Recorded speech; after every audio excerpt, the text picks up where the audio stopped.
Good morning. Today is Monday, September 22nd. This is Wake Up with KERA News, and I'm Andrew Garcia.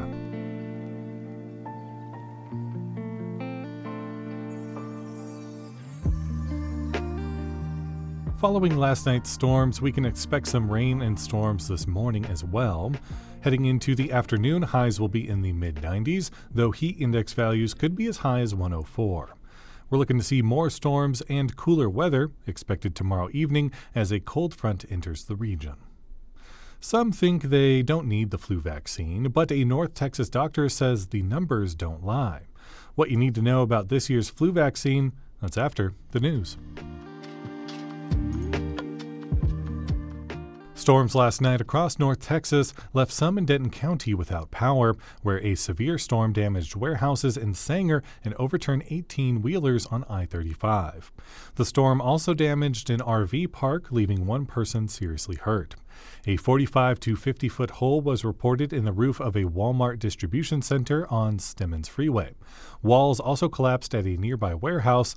No one was hurt at either location.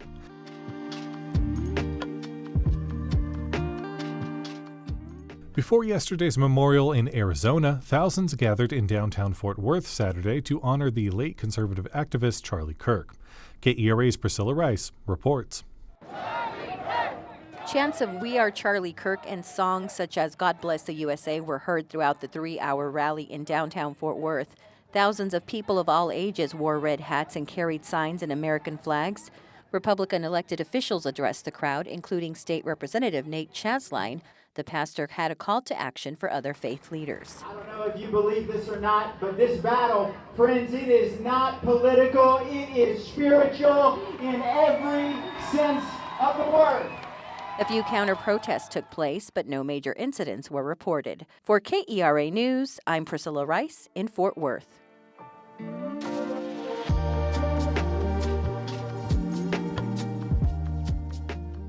Flu season typically runs October through April. Washing your hands thoroughly and often, avoiding people who are sick, and wearing a mask all can help, but the flu vaccine is considered the most effective weapon against the virus. In today's Vital Signs, Texas Health Plano family physician Dr. Natalia Gutierrez talks with KERA's Sam Bekah about this year's vaccine. This year, we have 3 main strains that are going to be covered by the flu vaccine. They're called H1N1, H3N2, and B1. This is a whole different new vaccine that we have this year. You have kind of the same dose from 6 months to about 64 years, and then you have a high dose for 65 and over. We have the Flu Mist Back, which is the nasal spray, and that's only from 2 to 49 years of age. The flu mist, how effective is that as compared to the actual shot?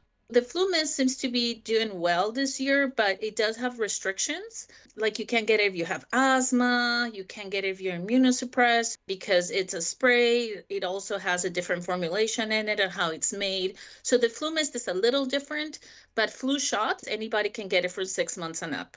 Does the flu shot prevent you from getting the flu, period? Or is it kind of like the COVID-19 vaccine? It minimizes the impact of it should you get the virus? Both vaccines actually can prevent you from getting the infection, and both vaccines can minimize the effects of the infections, but they're not 100%. Flu is probably between 30 and 60%. So that means if we have a convention and there's 100 people there and it's 100% vaccinated, over half of them will be protected if we expose them. But what happens if you do get the flu and you have the flu shot? So what we do see is that the people that make it in the hospital and the people that die from flu, most of them were not vaccinated. So it does decreases your chances of death and hospitalizations and complications. We did have a new condition that they've been studying the last couple of years that's called necrotizing encephalitis, which is pretty serious. And what they did realize is that most of the kids that got this, most of them were not vaccinated. So if you grab all the kids that died from the flu in the last season, 90% of them were not vaccinated. So it does protect quite a bit. So even if you still get the flu and you're vaccinated, it still improves your chances of not being as sick, of not being in the hospital, of not missing as many work days. So the flu shot is very, very important for all of us. Do people have the right idea about flu? I think there's still a tendency of some to think, well, you flu, you get rest, you stay hydrated, you get over it, it's done.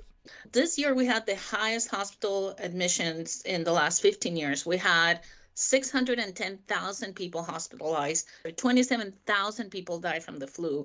So it is true that some people get the flu and don't get super sick.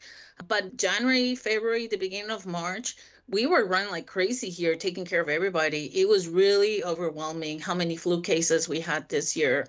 The other thing that's a misconception is that if you have flu or you have influenza illness, that you don't need to get the shot. It's still important that you get the shot, even if you've been sick, because you can still get influenza more than one time in the season. Is now the time to get the shot? So flu season more or less goes from September to March. So we start vaccinating in September, and we start seeing an uptick in cases probably as Halloween passed and then Thanksgiving passed. So right after that, we start seeing all these cases start popping up. So I personally get it either end of September, beginning of October. A lot of my patients are already getting it, and it makes me very happy when I come in and I get all these immunization notifications. It makes my heart full. Dr. Natalia Gutierrez is a family medicine physician with Texas Health Plano and with Texas Health Physicians Group.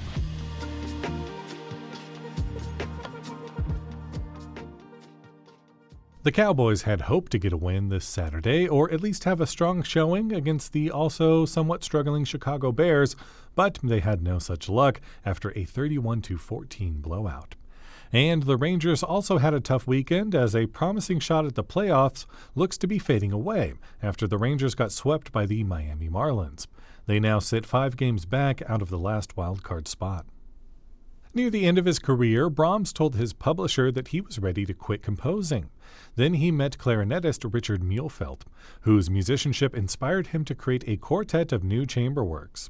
The Fort Worth Symphony Orchestra performs Clarinet Trio along with selections from Ravel and Poulenc, Sunday at the Kimball in Fort Worth. To see details and more arts events, head to the Go See DFW calendar at keranews.org/calendar. Thanks for listening to Wake Up with KERA News. I'm your host, Andrew Garcia. For more news in your inbox, visit kera.org/wakeup. That's where you can subscribe to the Wake Up with KERA News newsletter. You'll get a more in-depth look into the news with plenty of good morning vibes. Connect with us on Facebook, Instagram, and TikTok at KERATX. Have a great day. We'll see you tomorrow.